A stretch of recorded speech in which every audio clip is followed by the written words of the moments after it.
Syria में इतिहास बदल गया है। बशर अल असद की सरकार का अंत हो चुका है। इस्लामिक विद्रोही समूह एसटीएस ने असद को सत्ता से बेदखल कर दिया है। असद को देश छोड़ने पर मजबूर होना पड़ा है।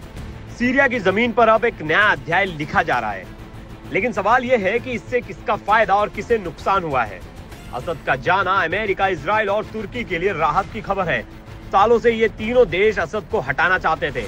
असद का झुकाव रूस और ईरान की तरफ था, जो अमेरिका और उसके सहयोगी के लिए चिंता का विषय बना हुआ था। अब उनके पतन से अमेरिका को खुला मैदान मिला है। अमेरिका के नए राष्ट्रपति डोनाल्ड ट्रंप के लिए भी एक बड़ा मौका है।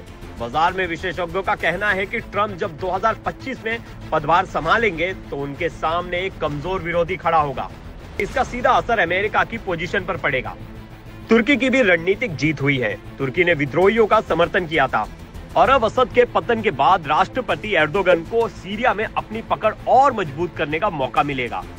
अलगाववादी जो तुर्की के लिए सबसे बड़ा सिरदर्द बने हुए थे, अब कमजोर हो जाएंगे। लेकिन ये कहानी यहीं खत्म नहीं होती। Day for the Middle East.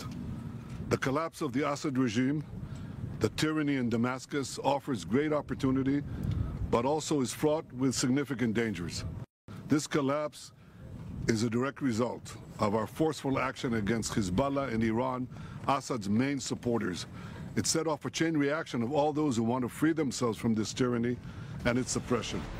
Asad शासन के पतन के बाद जिसे सबसे ज्यादा धक्का लगा है, उसमें ईरान सबसे ऊपर है। दूसरे नंबर पर लेबनान के हिजबुल्लाह का है। रूस ने भी बशर अल असद को भारी समर्थन दिया था, लेकिन सीरिया में उसका निवेश ईरान इतना बड़ा नहीं था। 2015 में इन्होंने असद को बचाने के लिए बड़ी सैन्य ताकत को झोंक दी थी।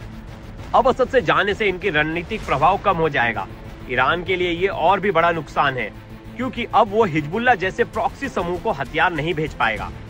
रूस की हालत भी कुछ ऐसी ही है। सीरिया में उसकी सैन्य मौजूदगी, जो उसकी सबसे बड़ी उपलब्धि थी, अब खत्म हो गई है। इसके अलावा रूस खुद यूक्रेन के युद्ध में उलझा हुआ है, जिससे उसकी स्थिति और कमजोर हो गई है। ये सत्ता परिवर्तन सिर्फ सीरिया तक सीमित नहीं है, इसका पूरा असर मिडिल ईस्ट और अंतर्राष्ट्रीय राजनीति पर पड़ने वाला है। एक तरफ अमेरिका और उसके सहयोगी इसका जश्न मना रहे हैं, तो दूसरी तरफ रूस और ईरान अपने नुकसान का हिसाब लगा रहे हैं। आने वाले समय में देखना होगा कि जियोपॉलिटिकल बदलाव किस दिशा में जाता है।